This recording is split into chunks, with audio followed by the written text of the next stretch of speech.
မင်္ဂလာပါရှင်အဒီစင်ကနေပြီးတော့နောက်ဆုံးအနေနဲ့ထွက်ရှိထားတဲ့2025အဒီစင်ကလေး150ဘိန်းလေးနဲ့လူချင်းမလို့အားလုံးကိုမိတ်ဆက်ပေးခြင်းပါတယ်ရှင်ဒီဘိန်းလေးမှာအမိုက်စားချက်လေးအများကြီးပါဝင်လာမှာဖြစ်ပါတယ်ရှင်အဲဒါကြောင့်လူချင်းမလို့သဘောကျခြင်းမှာသိချပါရနော်ကဲပထမဆုံးအနေနဲ့ကတော့ဒီဘိန်းလေးကို EF5 နဲ့ water cooling system ကိုထည့်သွင်းပေးထားတဲ့အတွက်ကြောင့်မလို့စီစားနှုန်းသက်သာရဲ့အပြင်အင်ဂျင်ကိုအင်းမြစေပြီးတော့အပူချိန်ကိုထိန်းညှိပေးရဲ့အတွက်ကြောင့်မလို့အင်ဂျင်မပူတော့ဘဲနဲ့အင်ဂျင်တက်ဟူပို့ပြီးတော့ကြာအသုံးပြုနိုင်မှာပဲဖြစ်ပါတယ်ရှင်ပြီးတော့ဒီဘိန်းလေးမှာ USB ပေါက်လေးပါတည်ရဲ့ရှင်ကဲဒီ USB charging လေးလည်းပါဝင်တဲ့အတွက်ကြောင့်မလို့ခီးသွားတဲ့အခါမှာဖုန်းအကုန်မှာကိုလုံးဝစိတ်ပူစရာမလိုပါဘူးရှင်နောက်ထပ်အရမ်းမိုက်တဲ့ချက်လေးကိုပြောပြရမယ်ဆိုရင်တော့ engine ဘိုင်းပဲဖြစ်ပါတယ်ရှင်ကဲ engine ကိုနောက်ဆုံးပေါ် 87နီးပညာကိုအသုံးပြုပေးထားတဲ့အတွက်ကြောင့်မလို့ရခေ auto gear ဘိန်းနဲ့စာရေးအစာပေါင်းများစွာညင်တတလေးအတန်လေးဖြစ်လာပြီးတော့စီးရဲ့အခါမှာလည်းစူးညံမှုမရှိဘဲနဲ့အတန်ငြိမ်လေးနဲ့စီးနိုင်မှာပဲဖြစ်ပါတယ်ရှင်ဒီဇိုင်းပိုင်းလေးအနေနဲ့ကလည်းအရမ်းမိုက်တဲ့ကဒီဇိုင်းလေးကိုထိုင်နေပေးထားတာဖြစ်ပါတယ်ပြီးတော့ဒီဘိန်းလေးရဲ့ရှီဖောင်လေးဆိုလို့ရှိရင်ပေါ့နော်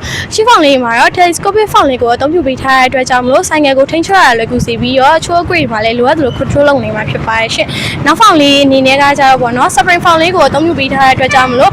မောင်းနေစဉ်အတွင်းမှာဘိန်းကိုညင်နေအောင်ဆောင်ရွက်ပေးတဲ့ function လေးလည်းဖြစ်ပါတယ်ရှင်ပြီးတော့ဒီဘိန်းလေးကနောက်ထပ်ရမ်းမိုက်တဲ့ချက်လေးကိုပြပြရမယ်ဆိုရင်တော့ smacky လေးပါဝင်လာတာဖြစ်ပါတယ်ဒီဘိန်းလေးကို smacky လေးနဲ့ဆောင်ရွက်ပေးထားတာဖြစ်ပါတယ်ရှင်ကဲဒီမှာပါ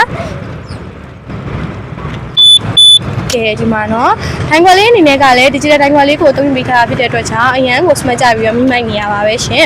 ကဲအခုလိုရမ်းမိုက်တဲ့ function တွေပါဝင်တဲ့ဘိန်းလေးရဲ့စီးနှုန်းလေးကိုပြပြပါမယ်ရှင်အခုလိုရမ်းမိုက်တဲ့ function တွေအများကြီးပါဝင်တဲ့ဒီ Edison 150ကလေးဘိန်းလေးရဲ့လက်ရှိပေါက်စိတ်လေးကတော့65သိန်း8000ကျပ်ပဲဖြစ်ပါတယ်ရှင်လိုင်စင်လည်းပါပါတယ်ရှင်ဒီလိုရမ်းမိုက်တဲ့ function တွေကို65သိန်း8000နဲ့ရနိုင်မယ်အပြင်လိုင်စင်မှာရအောင်မယ်ဆိုတော့လူကြီးမင်းတို့အတွက်အရန်ကိုတန်တဲ့အစီအစဉ်လေးဖြစ်နေပြီเนาะအဲဒါကြောင့်အကယ်၍ဒီဘိန်းလေးကိုသဘောကျလို့ဝယ်ယူချင်တယ်ဆိုလို့ရှိရင်တော့ညီမတို့ရဲ့ဆိုင်ကမိတ်လာမျိုးနိုင်စင်ရဲ့အရှိဘက်တောက်မှာတရှိရဲ့Edisonဆိုင်ရဲ့ showroom လေးပဲဖြစ်ပါတယ်ရှင်ဒီဘိန်းလေးကိုလာရောက်ဝယ်မယ်ဆိုလို့ရှိရင်တော့မိတ်လာမျိုးနိုင်စင်ရဲ့အရှိဘက်တောက်မှာရှိရဲ့ Edisonဆိုင်ရဲ့ showroom ကိုလာရောက်လမ်းလာပြီးတော့ဝယ်ယူအားပေးဖို့အတွက်လူကြီးမတို့အားလုံးကိုဖိတ်ခေါ်လိုက်ရပါတယ်ရှင်ကြည့်ရှုပေးရတဲ့အတွက်တယောက်ချင်းစီတိုင်းကိုကျေးဇူးတင်ပါတယ်ရှင်